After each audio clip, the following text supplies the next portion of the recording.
of people ask me about PlayStation Now, and they finally came up with their rental subscription pricing and stuff, and the amount of titles that they were going to have available for the rental subscription. And PlayStation Now is supposed to be available on TVs at some point. I don't know if it's happening right now or in the future, but anyway, and it's on PlayStation 4, and it's supposed to be on some other shit, but the pricing and the actual content availability was something that a lot of people want to know my honest-to-goodness opinions on. So I figured, fuck it, why not go and make a video about such a thing? To begin with, number one, 20 bucks a month or $40 for 3 months. And I looked at that price and I'm like, why don't you just charge 99 bucks a year? Actually, I would prefer it to be a lot cheaper, but 99 bucks a year would, you know, that pretty much put you in league with Amazon Prime. And if you're going to be offering up a shit ton of content that you're promising, supposed to be in the future, because apparently they're going to have PlayStation 1 and PlayStation 2 games, in addition to all the PlayStation 3 games that are on there, then that's kind of cool in that sense, though most people are honest just going to be like, yeah, you know what I wish for? Backwards compatibility, because you got an entire fucking library. Boom! Right there! Don't feel like going and paying for a subscription service for games that I already have, and the few titles that I don't have is all that's on there and doesn't really equal out to whatever amount that you're fucking asking for, and be kind of stupid for me to go and pay for, right?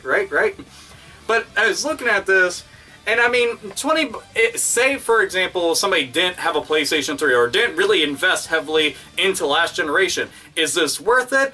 It depends on what titles that you want to play. Ultimately, at the end of the day, I tell anybody, just look at the content that's available. Is that worth it to you? I can't go and say, oh yeah, this is fucking worth every single penny, because that would just be my personal opinion on it. It is going to change from person to person, from gamer to gamer, and that's the end of it. You know, did you play the first Uncharted, for example? Oh, you didn't play it? Okay, that's one title right there. Can you get Uncharted for pretty damn cheap? Yeah, you can. You can get it for like about $5-10, some shit like that, assuming you have a PlayStation 3.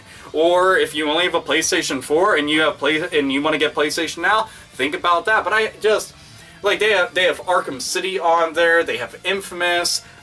They have the Dead Island games. I can't think of all the fucking titles that they had on there. Put it this way, it's quite a few. I know that they said over 100 titles, and I started thinking about it. I'm like, okay, over 100 titles, and if you just look at that as one big package deal, over 100 titles, and you're paying 20 bucks a month, alright? So, that right there, obviously, those 100 titles, even after the entire year's worth of subscription, you aren't going to get that 100 titles for that much. Assuming you played every single one of those games and got your full money's worth. You know, and then you also have to think about, there's competition out there. You know, look at something like GameFly, for example. I actually have GameFly. So, and I've been using GameFly because I sure as fuck can't afford all brand new games as soon as they drop. So to me, I'm like, okay, well, PlayStation Now is going up against that. Well, GameFly allows me to go and get things from PlayStation 3, PlayStation 4, Xbox 360, Xbox One, Nintendo Wii, Nintendo Wii U, Nintendo 3DS, Nintendo DS, PSP, and PlayStation Vita, GameCube, Xbox, and PlayStation 2. That's a lot of shit right there. That's just a fucking ton of stuff by comparison. Though, they're like 23 bucks a month. So, by comparison, you have to start doing the math and think about, okay, you can only get 2 games a month, but you get the actual physical games, and you have the option to be able to keep it. With PlayStation Now, you're streaming these games. Now, streaming the games is kind of nice because you can get them automatically streamed right to your fucking place. Biggity bam, there you go. Downside to that is if you have shit internet. Obviously, if you have shit internet, you aren't going to be streaming anything, and you don't want to do something like that, just due in part to an internet connection going and failing on you. That would be fucking terrible. That's some shit right there I'd lose my goddamn mind over. And especially, just imagine if it occurs, you know, right in the middle of something before you got to that next save. And you just lost a bunch of shit. I'd lose my fucking goddamn mind over something like that. But then, going further into this, Sony has been under attack how many fucking times from hackers?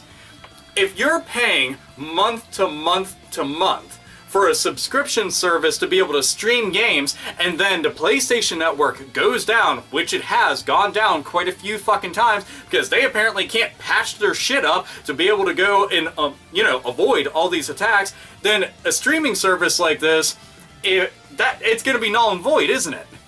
So that's something that they should be taking into account right fucking there.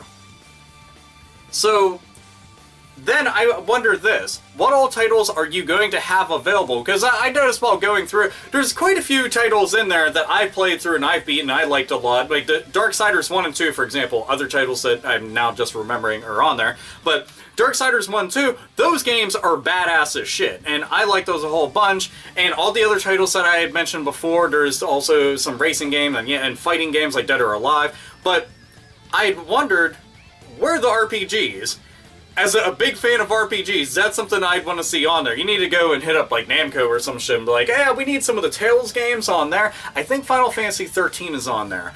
But fuck Final Fantasy 13. Fuck it right in the asshole. Like, I don't give a shit about that. I want actual RPGs. Oh, get Alice on that shit. We need 3D Game Heroes on that motherfucker. And Sony, why the fuck haven't you put Folklore on there?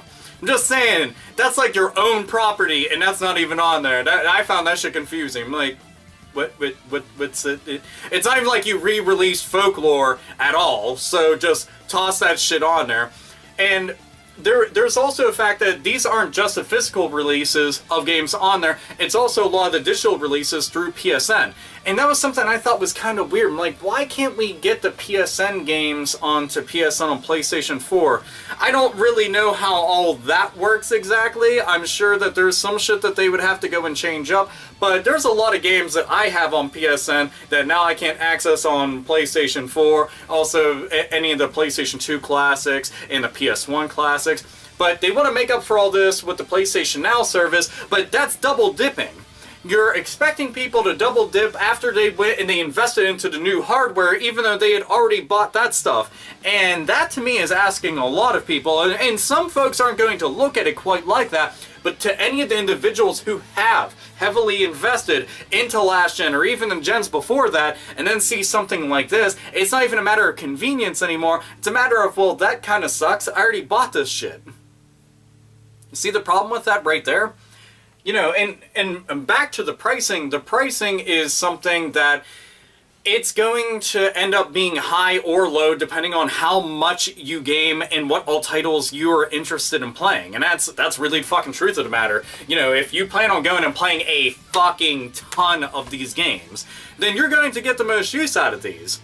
You know, that's going to make a ton of sense. If you're just like, yeah, last gen I played like that many titles, then obviously some shit like this is going to be worth it to you. But I'd say ultimately, look at the available list, look at the shit that they have, and this rental service and this subscription service is a lot better than the shit that they were doing before, where it was like each individual game, it's like, well, you can pay this much for playing for hours, or you can rent this game for X amount of days. It was just, that was fucking dumb as all bloody hell.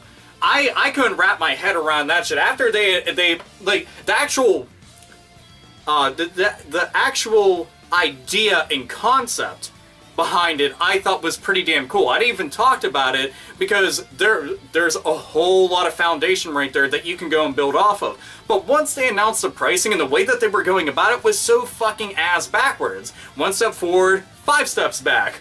Why would you even do it that way? You know, to me, I think that they ought to stick with this subscription service, abandon all the other dumb shit, and they're like, yeah, you can just rent this for like a couple hours or something, and then it's gonna be this much for this many. No, that's too goddamn confusing. Look at shit like Netflix, look at shit like Hulu. You know, look at those, you pay one price, that's what you got for the entire month going forward, and that's it. You know, I just worry about all the other factors of actual content availability, you know, whether or not the service is going to be up depending on, oh, well, our security's been breached again, and nobody wants to go and entrust you with their personal information if shit like this is happening all the time, and you can't go and push a product like this if your fucking service is constantly down. And I don't want to hear any fucking excuses from anyone out there. Well, excuse me. No, there is no fucking excuses. You don't make excuses for a company that's haphazardly allowing this shit to go and happen when they're fucking aware of it, and it's only going to damn the individuals and the consumers who go and support the fucking product, and whenever it's their personal information that's on the fucking line. So don't make excuses for that kind of fucking crap, because that's when it is allowed to go and happen over and over and over again. So fuck off with that mentality. Fuck out of here with that shit. I hate when people fucking do that. If a company fucks up, whether you like them or not, you call them on their bullshit. Boom! That logic bomb, look at that. But is this going to be worth it? Like I said, it's all up to you. This motherfucker can't tell you whether or not. For me personally, PlayStation Now is not worth it. I've already got a bunch of the games. Unless they're gonna be saying, oh yeah, it's $10 a month. And we're putting lots of shit on there that you have not actually experienced, which would be a ton of, I guess, digital-only games, maybe? I've got over 100 PlayStation 3 games. So, I don't know what the fuck you're gonna have on there. And on top of that, with the PlayStation 3 life cycle, like, it's starting to near its finish line, games are getting even cheaper on there, so I can just scoop them up for dirt-ass cheap. That's my personal preference right there. I like to have the physical catalog of titles. That's just me. Because once Sony says something, imagine if they go and they abandon this entire thing. They're just like, yeah, we're done with, PlayStation Now, fuck all this shit, we're done with it.